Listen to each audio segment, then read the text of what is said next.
जय हिंद प्यारे बच्चों, कैसे हैं आप लोग। मैं आशु शुक्ला स्वागत करता हूं अपने यूट्यूब चैनल श्री क्लासेस में।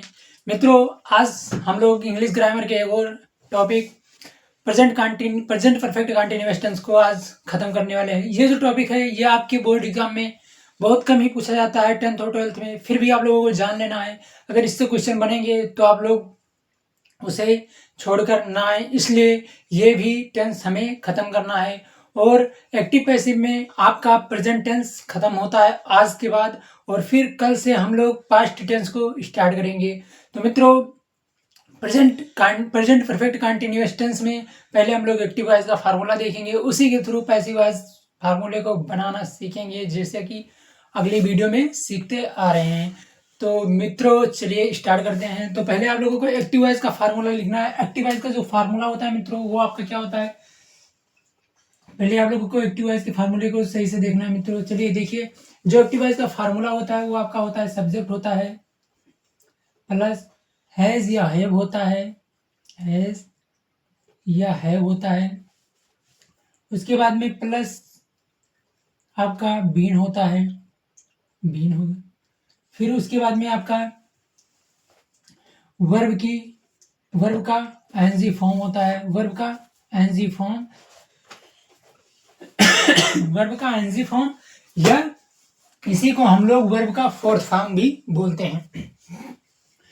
तो आपका क्या हो गया मित्रों, पहले सब्जेक्ट हो गया, फिर सब्जेक्ट के बाद हैज या हैव हो गया, फिर उसके बाद में बीन हो गया, फिर वर्ब का आईएनजी फॉर्म हो गया या फोर्थ फॉर्म हो गया, फिर उसके बाद में आपका सिंस या फॉर आता है, सिंस या फॉर। फिर उसके बाद में आपका ऑब्जेक्ट। ये आपका एक्टिव वॉइस का फार्मूला होता है मित्रों। इसके बाद इसी के थ्रू हम लोग पैसिव वॉइस फार्मूले को बनाते हैं, आपको पता ही है। तो उसी थ्रू चलिए हम पैसिव वॉइस का फार्मूला बनाते हैं। अब क्या होगा मित्रों, पैसिव वॉइस में क्या होता है, आपका ऑब्जेक्ट जो उठ के वो सब्जेक्ट के स्थान पे आ जाता है, सब्जेक्ट उठ के ऑब्जेक्ट के स्थान पे चला जाता है, और वर्ब का थर्ड फॉर्म हो जाता है, और फिर वाई लगाकर फिर हम लोग सब्जेक्ट को पीछे लिख देते हैं। इतना ही करना होता है मित्रों। चलिए कर लेते हैं। तो आपका जो पैसिव वॉइस का फार्मूला होता है वो होता है आपका, पहले ऑब्जेक्ट होता है, ऑब्जेक्ट हो गया प्लस हैज या हैव हो गया, हैज या हैव हो गया। उसके बाद में आपका बीन। और मित्रों जैसा कि हम लोग जानते हैं, जहां कंटिन्यूअस शब्द लगा रहेगा वहां पे बीइंग आएगा ही आएगा।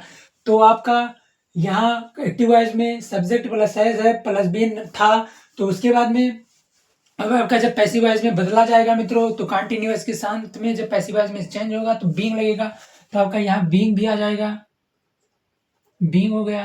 अब आपका वर्ब का पैसिव वॉइस में हमेशा थर्ड फॉर्म ही होता है, थर्ड फॉर्म हो गया। फिर उसके बाद में आपका बाई हो गया। फिर उसके बाद में आपका सिंस फॉर, या बाई से पहले ही सिंस फॉर कर दीजिए या बाई के बाद सिंस फॉर करिए। बाई के बाद में ऑब्जेक्ट आएगा मित्रों, और उससे पहले ही सिंस फॉर कर दीजिए तो ज़्यादा बेटर रहेगा। तो आपका यहाँ सिंस फॉर हो गया, सिंस फॉर हो गया। उसके बाद में बाई, फिर ऑब्जेक्ट हो गया। ये आपका पैसिव वॉइस का फार्मूला हो गया मित्रों।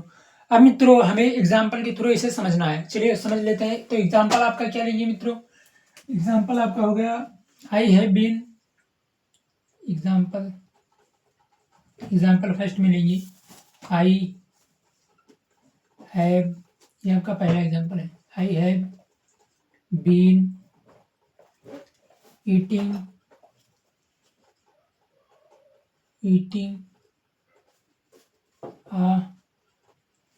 a mango, eating a mango. इसे पैसिव वॉइस में बदलना है मित्रों। पैसिव वॉइस में कैसे बदलते हैं, आपका जो ऑब्जेक्ट अमेंगो है, अमेंगो को उठा के आगे ले आएंगे, तो अमेंगो हो गया, अमेंगो हो गया। अमेंगो आपका सिंगुलर है, सिंगुलर के लिए हम लोग हैज लगाते हैं, तो हैज हो गया। उसके बाद में बीन लगा है, बीन हो गया, हैज बीन। हैज बीन के बाद में आपका पैसिव वॉइस में चेंज कर रहे हैं तो बीइंग भी होगा, बीइंग हो गया। उसके बाद में वर्ब का थर्ड फॉर्म, वर्ब आपका ईटिंग है, ईटिंग का थर्ड फॉर्म क्या होता है, ईटन होता है, EATEN होता है, ईटन होता है। उसके बाद में आपका बाई लगाएंगे और फिर आपका आई पीछे ऑब्जेक्ट बनेगा, तो आई का ऑब्जेक्टिव क्या होता है, मी होता है, मी हो गया। ये आपका पैसिव वॉइस बन के कंप्लीट हो गया मित्रों। अब आप लोगों को दूसरा एग्जांपल देखना सॉरी मित्रों अब आप लोगों को दूसरा एग्जांपल देखना है। चलिए दूसरा एग्जांपल देख लेते हैं। दूसरे एग्जांपल में क्या है मित्रों, दूसरे एग्जांपल में है सी हैज बीन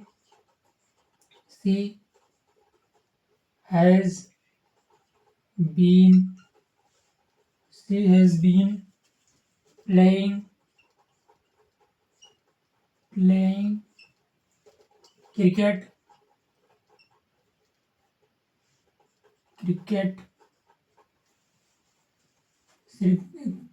since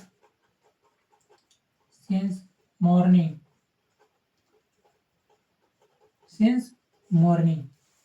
इसे पैसिव वॉइस में कैसे चेंज करेंगे, चलिए चेंज कर लेते हैं।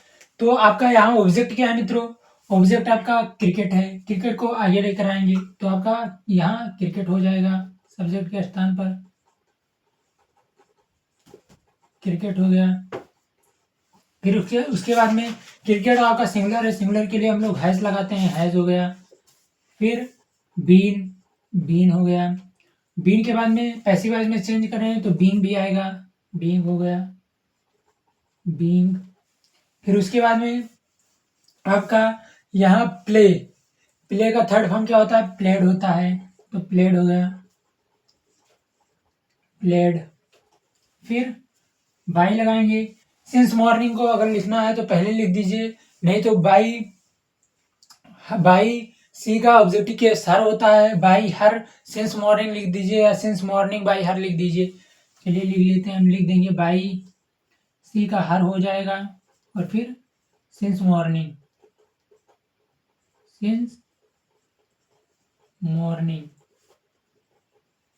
ये आपका सेंटेंस कंप्लीट होगा।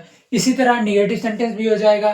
बीन के बाद में हैव के बाद में नॉट लग जाएगा। यहाँ आपका निगेटिव सेंटेंस में यहीं पर आपका प्लस में नॉट हो जाएगा, फिर बीन होगा, नॉट बीन होगा। इसी प्रकार यहाँ भी नॉट बीन फिर बीन होगा। ऐसे आपका निगेटिव सेंटेंस में बनेगा, ऐसे इंट्रोगेटिव सेंटेंस भी बन जाएगा, जैसे कि सभी सेंटेंस का बनता है। सारा नहीं बता रहे हैं मित्रों, क्योंकि ये आपके एग्जाम में पूछा नहीं जाएगा, बस आपके लिए नॉलेज के लिए आपको बता दिए हैं कि कैसे इसका स्ट्रक्चर बनता है और कैसे इसे हम लोग पैसिव वॉइस में बदलते हैं। तो मित्रों इतना ही इस वीडियो को बहुत लॉन्ग करने का कोई फायदा नहीं है, क्योंकि आपके एग्जाम में इससे क्वेश्चन बनेगा नहीं। अगर बनेगा तो आपका इसी से बन जाएगा, अफर्मेटिव सेंटेंस से ही बन जाएगा, और इसका नहीं तो पूछा ही नहीं जाएगा। तो इतना ही आपके लिए इस वीडियो में। मिलते हैं अगली वीडियो में पास्ट टेंस के साथ मित्रों। तो अगर वीडियो को आपको अच्छा लगा हो तो वीडियो को लाइक कर दीजिए और चैनल को सब्सक्राइब कर लीजिए, और अपने मित्रों के पास भी शेयर कर दीजिए, जिससे वो भी अपनी तैयारी को अच्छा बना लें और एग्जाम में अच्छे नंबर ले आए। तो मित्रों चलिए मिलते हैं अगली वीडियो में, तब तक के लिए जय हिंद, जय भारत, वंदे मातरम।